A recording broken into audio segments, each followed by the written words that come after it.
Hi people, Moin away from back here again as always, and as usual. Yeah, you can tell this is gonna be a really quick FYI video, specifically on the third world and generally speaking, what life is like in the entire world. Because, as I've said before, human stupidity is like a black hole, and you have people that are so offensively stupid that they just sometimes you just can't believe that it's possible, that it's humanly possible to be that stupid. But believe me, the world and the people that you meet will always have a tendency to surprise you. Now, anyways, let me explain something to people, because especially people from first world countries like the US and whatnot, they legitimately think that people in the third world, that they live in some classical, I want to say, ancient caveman-like style. To give you an example, years ago I had a customer, and the customer made a point of the fact that I'm in Suriname and whatnot. And I was once at the mall, not the mall, a local supermarket like a Mega Mart. Like, think of Walmart, but a local variety. And I was standing in line. This was right before COVID hit, and as a result, people were rationing and saving up and stocking up on things because a total lockdown was initiated. This was around 2020. And when I showed him it was just miscellaneous chit chat through WhatsApp. I sent him that video. He seriously thought, and his literal words, if I recall correctly, over here, you got me thinking over here that it was mud huts and whatnot. He seriously thought that I essentially I lived in a mud hut and that there's nothing present. And he's not the only one. That's the worst part. People, especially from the first world, they have a tendency to think that the third world looks like some African backwater shithole where you've got nothing but houses made out of straw and mud, so mud huts, that there is no internet, there is nothing. That's not the case. Everything is present. Every fucking thing is present. That's not what makes the third world worthless. The third world, the entire world looks the same more or less. The only things that are different are minor things, language, minor customs. In one country it's okay to tip someone, in another country it's seen as rude. But across the board, across the global board, everything is the same. You can go wherever you want. You'll find internet, you'll find basic, because these things are reminiscent of human nature. These are basic things that people need to get by. I mean, sure, you've got for example, isolated tribes and whatnot, where only like a couple of hundred people live, and there's no internet, nothing. People still wash their clothes, also basically do laundry in a river, a nearby river. They live like traditionally, ultra traditional, the way that the very first ancestors lived. But you've got the same thing in the US. In the US, you can also go to some kind of backwater, no offense to redneck in general, shithole of a city or a town or a village where you don't have internet, you don't have this, you don't have that. Guys don't do laundry, and if they do laundry, they simply go to a nearby creek or river or pond. It just goes on. All of that stuff is normal, okay? My point is, this is what the entire world looks like. Now, I'm going to go into detail. What makes the third world worthless? The third world is worthless because despite the fact that everything is present, it's not present in abundance or in a normal frequency. Okay, it's not present in moderation. It's the little things, essentially. The little things that, for example, Americans view or see as normal and Europeans see as normal. Infrastructure is horrible. You, for example, have a lot of potholes in the center of town, just goes on. The majority of streets nationwide aren't asphalted. Instead, you've got dirt roads. You want to engage in finances, you're limited. The same thing goes with everything else in the world. Okay, the same thing goes with everything else. The same thing goes with everything else nationwide. So you're limited and restricted almost in every imaginable way. You can compare it to living in a village versus living in a metropolitan city. Imagine living in a village with only 1,000 people and then living in New York City or in Washington DC or in Amsterdam or in Berlin in Germany or in in Melbourne, Australia. It just goes on. The thing is that it works by supply and demand. The more people there are in general, the more thingies you're going to have, the more services that will be available. And competition is healthy. That's why in big cities, you've got like 6, 7, 8 ISPs, so internet service providers. Whereas in a village, you'll barely have one provider. If you're not careful, there is no provider. You simply, if you want internet, you'll have to use mobile data from a nearby city that reaches all the way, whose access point reaches all the way to your village. Take Suriname, for example. There are only 2 ISPs here. And the second ISP hasn't even been present that long. I think it's been 20 years. Before the year 2000, so when I was born, 1985, you literally only had one internet service provider, one overall network provider. You wanted to buy a simple SIM card? Yeah, guess what? It's going to be ridiculously expensive. A SIM card used to cost like $100 by American standards. That's how expensive it was. It's not like nowadays where you can just easily discard SIM cards and you can buy as many SIM cards as you want, like you're buying potato chips. No. But of course, I'm not blaming these businesses at a nationwide level because it works by supply and demand, just like I explained earlier, just like I said in the aforementioned statements. You've got 2 ISPs, you've got only one power company, only one water company, and it just goes on. And all of these businesses, for the most part, are corrupt to the core, like 80% corruption, etc. It just goes on. Okay, society as a whole is rancidly corrupt, just offensive. Like out of the 9 out of 10 people you'll see on the street are in actuality a bunch of work less than nothing degenerate parasites. Only 1 out of 10 people is normal. So only like 10% of the third world is like normal, more or less. 20%, you name it, ballpark number. That's how the third world works as a whole. Simple stuff isn't present. PayPal isn't present. Requesting a credit or a debit card is like asking for an arm and a leg, literally and figuratively. And it just goes on. Anything that you want to do at a global level will immediately remind you of how worthless your location is if you live in the third world. And that's my point.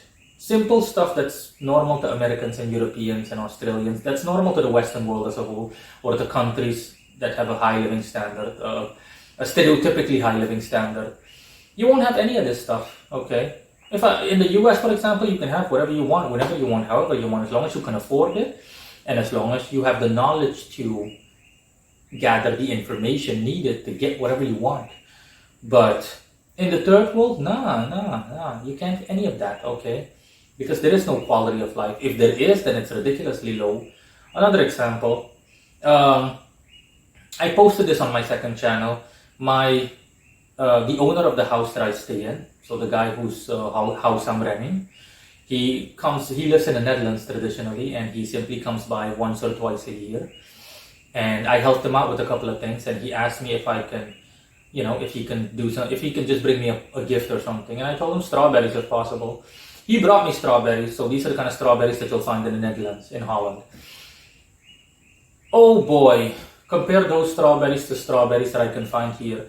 The strawberries that I'll find here, if I go to buy them, they'll cost like, by American standards, $50 to $60 for one tiny ass bucket with maybe like 20 strawberries, 25, 2 dozen essentially. So 2 times 12, 24. They look like olives, they're that tiny. And guess what? A third of them are rotten or moldy or some crap is on them.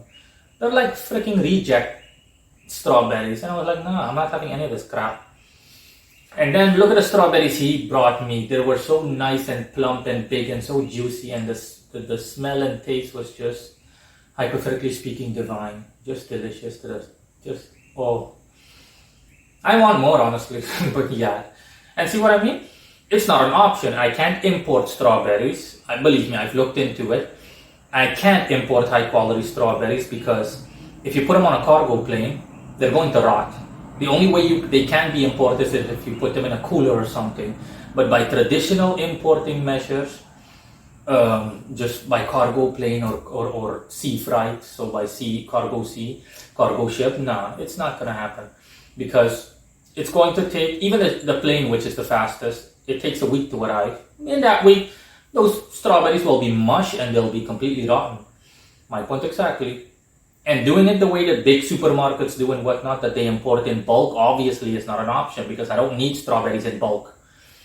Most people that have eaten strawberries know that you need to eat them right away the second you bought them. You can put them in the fridge, but they have a hypothetical expiration date or a date of, let's just say that if you leave them for past, 6 hours, 5 hours roughly estimated, then they lose their plumpiness and juiciness. I'm almost foaming at the mouth just by thinking about it. Oh man. See my point? Okay, you'll find nothing but low quality crap because in the third world, in general, in the third world, the majority of people can't afford to buy anything even of moderate quality, let alone there is no purchasing power, let alone anything past that point, let alone luxury goods and items. No one is going to say, hey, I'm going to buy a nice sports car, I'm going to buy an ATV or a jet ski, I'm just going to enjoy myself. No, very few people have stuff like that in the third world because the majority of people can't afford it. They can afford basic stuff. The money that they make is purely for basic life necessities, food, utilities, and that's it. For the rest, nothing whatsoever. Okay, there is nothing you can do and it just goes on. No luxury, nothing whatsoever. And, well, I said, generally speaking, the third world is restricted on all sides. Especially when you want to do business internationally or you have a company that, that does stuff globally. And it just goes on, It's just, you're restricted on all sides because the third world is so corrupt. The majority of people are, so-called people, quote-unquote people, they're untrustworthy. They're prone to committing crime, committing fraud, and anything shady that you can think about under the sun and beyond. So you can't trust these guys. If you're stupid enough to, for example, that's why PayPal, for example, isn't available in the third world as a whole. Because PayPal knows that, hey, listen, point one, there's no purchasing power there. The majority of people statistically barely even know what the internet is, let alone that they're going to use something like PayPal. They barely even have a credit or debit card, blah, blah, blah, blah, blah. And the one or two people that are normal, too bad for them, but we can't make an exception for them. And the icing on the cake is that if we allow the third world to use our sources, the amount of fraudulent cases where people will try to either hack a PayPal account or they'll try to commit fraudulent transactions in some way, shape, or form is going to be off the scale. Any person that knows the third world knows what time it is. You don't give these parasites any leeway whatsoever because for the most part, all they can do is lie, cheat, and steal like the vermin they are. I mean, decency is hard to come by, to say the least. Now, I'm not saying that in, for example, the first world, in Europe and the US, you don't have people like that, but these people statistically form a minority. Now, and that brings me to my second point, the first world. I'm going to save the second world for last. The first world is the exact same way. Human nature is human nature. The entire world is the same thing, just like I said in the beginning of this video.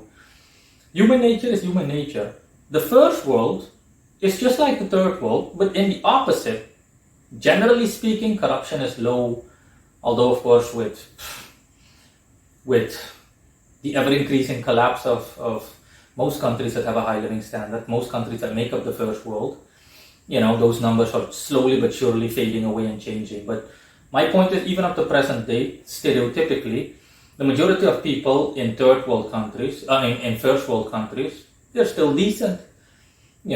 Corruption is 30%, 40%, less even, you name it. That's why these countries have a high living standard. It's safe. Every basic thing is good. Infrastructure, indoor plumbing, electricity, all of it is good.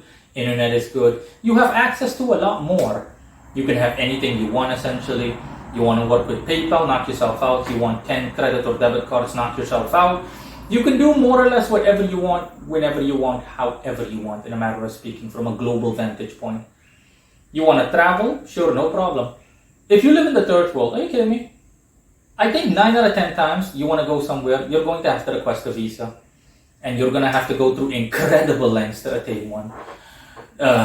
Yeah, there are exceptions to this rule, but that's the case in general. And yeah, that's pretty much what the first world looks like. Australia, same thing. Ignore the cats outside, fighting cats. Europe, the EU member states, also the same thing. And it just goes on and on and on. Oh boy. Yeah, just ignore the cats. Like a tiny cat is trying to, a male cat is trying to mate with a female cat, and the female cat obviously is not willing to go along with it. You know, like borderline cat raping taking outside in my on my front yard. Ignore it. Like I said. In any case, last but not least, the second world. The second world, generally speaking, is Asia, excluding a couple of countries like India and whatnot. So think of Indonesia, the Philippines. The Philippines is also a third world country. Japan, South Korea, you name it. They're doing better. They're like between the first world and the second world. The second world is like a mashup between the first and the third world.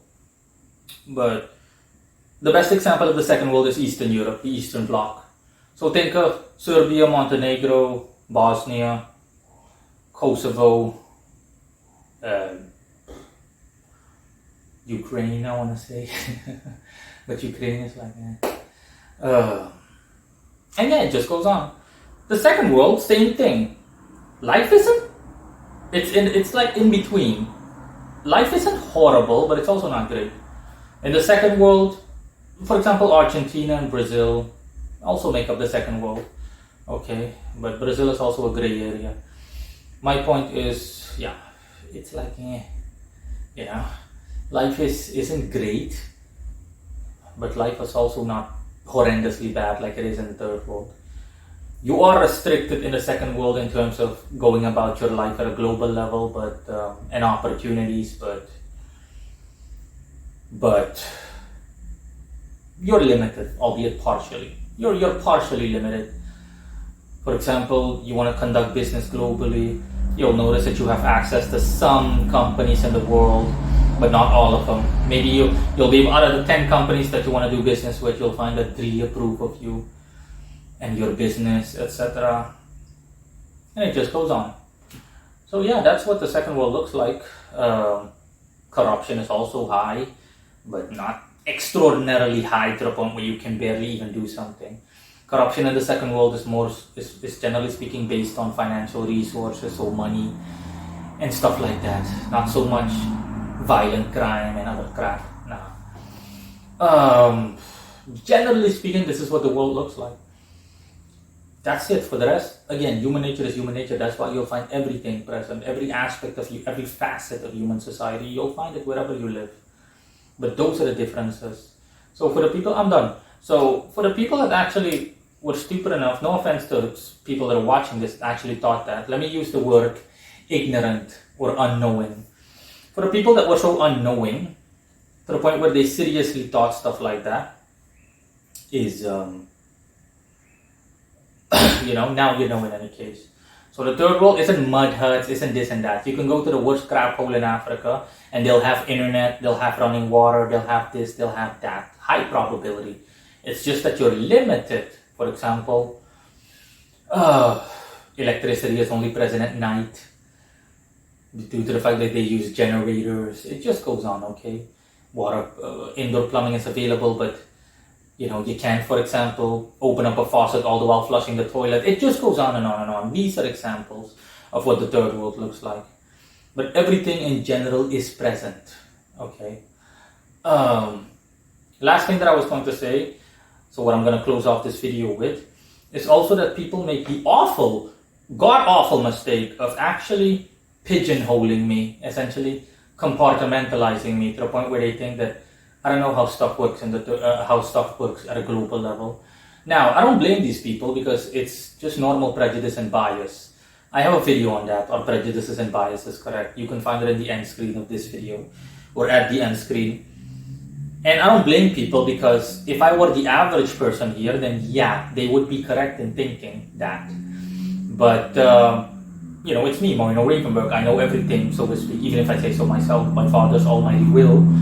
So, yeah, it's part of me being who I am, part of my divine power, and just goes on. So, again, even someone that's watching this from the first world, rest assured, high probability that I know your country better than you, and I would be a lot more successful than you if I lived where you live. Not to sound arrogant or anything like that. I mean, I can give like several examples. A guy once seriously didn't. A guy that lived in Canada seriously thought that I didn't know what the DMV was. We were like chatting through Messenger years ago, and when I still lived in that crappy one-bedroom apartment, and he was like, I need to go to the DMV to get my driver's license renewed. And I'm like, okay. And he seriously is typing it in, the Department of Motor Vehicles. And I interrupted him. I was like, I know what the fucking DMV is! Exclamation mark. And it just goes on and on and on. And it just goes on, you know. Someone thought that I wasn't familiar with Canadian zip codes. I'm like, oh my, yes, I know 1A, 2B, 3C. I'm familiar with Canadian zip codes and their format. I'm familiar with US zip codes. I'm familiar with all of it, yes. Cut that shit out. It's me, obviously. And it just goes on and on and on, you know. Someone thought that I didn't know basic stuff, for example, about England. I didn't know that England has a prime minister. And I just honestly, not in a rude way. I was like, no, I don't know anything, man. I don't know Big Ben. I don't know Buckingham Palace. I don't know the Queen. I don't know anything. I don't know who Princess Diana is. I don't know football clubs. I don't know anything. I don't know the Shires. I don't know all the cities and thingy. I don't know Manchester. I don't know Liverpool. I don't know London. It just goes on and on and on and on. I don't know anything. And I don't know Ballymena. I don't know Belfast. I don't know Dublin. It just goes on. And he was like, oh, wow, you're really like a dark horse. I'm like, I'm not a dark horse. You're simply assuming that, hypothetically speaking, because I'm from Suriname, that I don't know anything. I'm like, if I lived in England, if I lived in the UK, it would be nothing to me. I would just go about my life and that's it. Next thing people I don't know what Tesco is. I don't know what Tim Hortons is. Yes, I know all of it. So my point is, please don't make the mistake. Otherwise, I'm going to be rude and I'm going to tell you to shut the fuck up because I know everything, even if I say so myself. If I don't know something, I'm going to openly admit, no, I don't know anything. It's okay. I'm sorry, I don't know. You lost me. But generally speaking, you can assume that I know your country better than you. Okay? So yeah, that's essentially it, guys. If you've got anything else to say, just it's one. Just leave a comment as usual. Bye bye.